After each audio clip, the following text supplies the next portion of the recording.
अगर गुरु को जान जाओगी तो गुरु अनुकूलता और प्रतिकूलता दोनों से परे है। जो गुरु तत्व है, जो गुरु है, अगर अनुकूलता में तो जो अनुकूलता प्रतिकूलता ये द्वंद्व है, और गुरु द्वंद्वातीतम। गुरु की जब महिमा का वर्णन किया गया ना, ब्रह्मानंदम परम सुखदम केवलम ज्ञान मूर्तिम द्वंद्वातीतम गगन सदृशम, आकाश की तरह। गुरु द्वंद्व से परे है। द्वंद्व सुख दुख, मान अपमान, लाभ हानि, अनुकूलता प्रतिकूलता, जन्म मरण, गुरु इनसे परे है। जब गुरु की प्रियता हृदय में जागृत हो तो गुरु की बात माननी, यही सबसे बड़ी गुरु की सेवा है। हमें कभी कोई दुख नहीं है, सच्ची बात कहते हैं। अब ये शरीर जो रचा है पांच भौतिक है, अब इसकी किडनी फेल है तो अब दर्द होना, परेशानियां आना, ये सब इसका विषय है।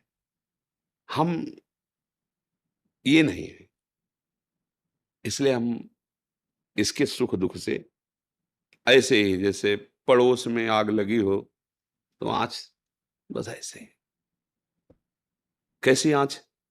अब हम बोलते हैं, ओंठ सूख रहे हैं, प्यास लग रही है, ज्यादा पिएंगे, डायलिसिस में परेशानी, किडनी में परेशानी, ये आंच है। अब अगर अभी बोलना ना हो, कोई सेवा नहीं, तो शरीर पड़ा, कोई परेशानी।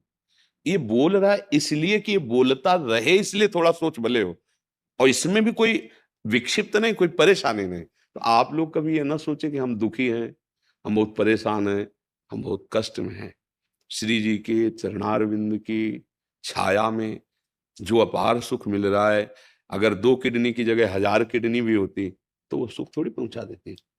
तो उस सुख के सामने कोई सुख नहीं है, और उस सुख के सामने कोई दुख नहीं है। तो अगर हम गुरु की सेवा करना चाहते हैं, गुरु को सुख पहुंचाना चाहते हैं, तो गुरु की आज्ञा मान ले बस। और ये लौकिक सुख हो, इसके लिए थोड़ी कि तुम शिष्य बने हो। अब जैसे कोई कहता है कि हम एक माला आपके लिए करते हैं, तो शेष माला किसके लिए करते हो? अरे भाई, तन मन प्राण गुरु को समर्पित है, तो एक माला सिर्फ हमारे लिए करते हो, और सब किसके लिए करते हो?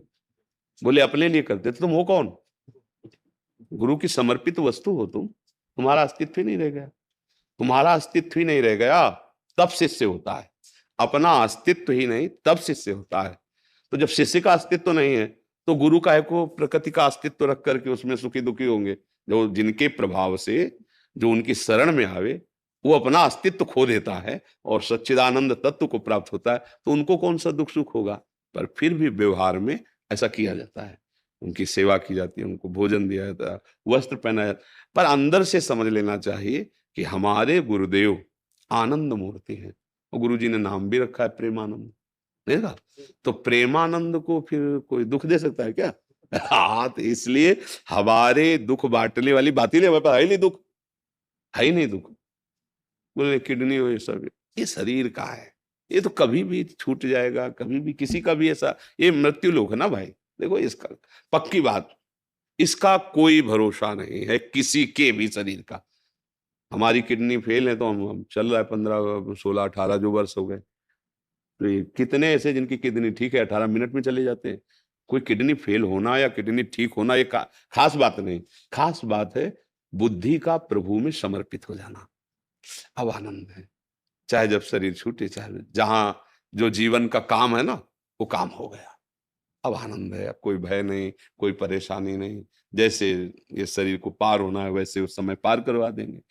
तो इसलिए हमारे को यदि सुख देना है तो राधा राधा राधा राधा। हम जब आपको देखेंगे, आप संयम से चल रहे हैं, अच्छे आचरण कर रहे हैं, कोई नशा नहीं कर रहे, नाम जप कर रहे, तो हमें लगेगा कि इस शरीर को जो श्री जी अभी रखे हुए हैं सार्थक हो रहा है। 10 लोगों को 100 लोगों को सुख मिल रहा है, बस इस शरीर की सार्थकता यही है। बकाया हमें कोई दुख नहीं, हमें कोई इस संसार के जैसे आप प्रणाम नमस्कार होवल, इससे कोई सुख नहीं। हम वहां से ना स्थिति होने पर भी चलते हैं। मना, इन्होंने 2 दिन के लिए अनाउंस कर दिया था 2 दिन नहीं आएंगे, हम नहीं रुक पाए। जब आए तो देखा कम से कम 1000 लोग खड़े होंगे यहां से वहां तक। पता है कि नहीं आएंगे, पहले ऐलान हो चुका है, एक दिन नहीं आए फिर भी खड़े हैं। तो जय पर जय कर सत्य स्नेहु सोते ही मिले नकद, हम नहीं रुक पाए। इन्होंने कहा हमने कह दिया, हमें सब झूठा बोलेंगे, तुमका अपनो प्रण विसार भगत को पूरो प्रण निभाओ। अब तो चाहे झूठे कहो चाहे गाली दो, पर हम चलेंगे। वो आए, नाच रहे थे, उल्लसित हो रहे थे, प्रसन्नता दिखाई दे रही थी। रात्रि के 2:30 हैं और वो खड़े हैं, पता है अलाउंस हो रहा है वो नहीं आएंगे, फिर भी खड़े हैं। क्या है? अब वो जब खड़े हैं तो हम कैसे चैन से बैठ सकते हैं? हम भी उसी मार्ग पे। तो हमारा चलना, हमारा बोलना, हमारा देखना, हमारा स्वीकार करना, हमारा हर विषय केवल इस बात पे है कि ये जीवन की सार्थकता आपकी मुस्कुराहट है, आप सुखी हो जाएं, आप सच्चे आनंद को प्राप्त हो जाएं। तो फिर हमें दुख कहाँ है? हमें कहाँ? अगर इसका हम दुख माने तो अभी व्हील चेयर पे हो जाएं। अभी सारा चिंतन का खेल होता है। तो वो चिंतन से ब्लड प्रेशर हाई होता है, नहीं होता? चिंतन से काम आया तो चिंतन में परेशान, क्रोध आया तो देखो कैसे आपका रूप बिगड़ जाता है। ऐसे ही चिंतन से अगर हम प्रियालाल का चिंतन कर रहे, शीतल हृदय, आनंद है, मृत्यु खिलौना लग रही, अभी संसार का चिंतन होने लगे, अभी अभी सब गड़बड़ हो जाए। वही बात आपको बार बार सबसे कहते हैं, नाम जप करो, भगवद आश्रित रहो। ये जीवन एक धरोहर की तरह है, प्रभु ने तुम्हें दिया है। अब इसको अगर तुम इधर उधर खर्चा कर देते हो तो बेईमानी मानी जाएगी और आपको दंड मिलेगा। मालिक की चीज मालिक तक पहुंचा दे। कबीरदास जी कहते हैं, चदरिया जैसी की तैसी रख दीनी, जैसी दी थी वैसे ही वापस कर दी, मुक्त हो गए। गंदी कर दी तो फिर गंदे आचरण करना, गंदा भाव त्याग करो, नाम जप करते सच्चाई से चलो। देखो मन अगर खराब होता है तो गृहस्थी धर्म में पत्नी है, मतलब वो सब लीलाएं हैं ना, तो कौन कहता बाबा जी बन जाओ? भाई अगर मन खराब हो रहा है तो भगवान ने वो भी मार्ग बनाया, वो ऐसे चलो जैसे गृहस्थ धर्म में, और नाम जप करो। अगर विरक्ति ले ली तो किसने कहा था? आपने ही तो ली है। तो फिर प्राणपण से निर्वाह करो। 2 मार्ग हैं हमारे प्रभु के, तो कच्चे मत रहो। इधर चलो तो सच्चे रहो और इधर चलो तो सच्चे रहो, भगवान मिल जाएंगे। दोनों मार्ग जाते एक ही जगह है।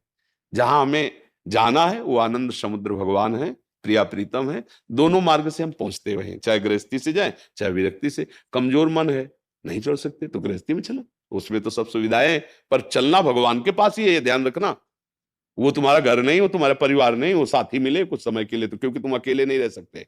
अगर विरक्त हो तो केवल भगवान के।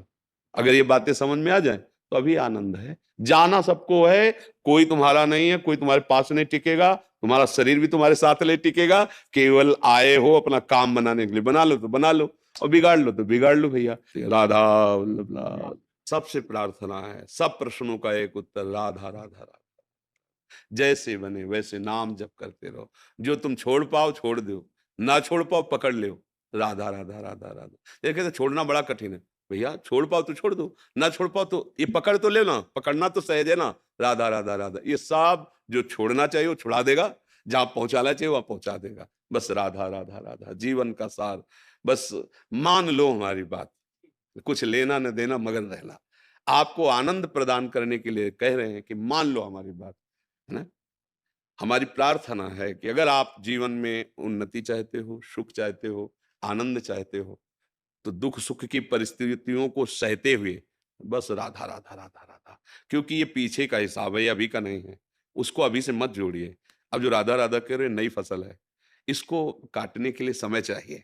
तो अभी जो पिछली फसल उसको चुपचाप भोग लो, वो तुम्हारी की हुई है। और राधा राधा राधा राधा निकल चलो। अपने लोग क्या होते हैं, वर्तमान की स्थिति को अभी के भजन से जोड़ते हैं कि 10 दिन हुए वृंदावन गए, भजन शुरू किया, लेकिन देखो ये दुख आ गया, क्या लाभ मिला? भैया ये पुरानी पुरानी फसल है, उसको चुपचाप भोग लो, भोगना पड़ेगा। अब ये तुम्हारी नई फसल है जो प्रकाशित करेगी, आनंद प्रदान करेगी।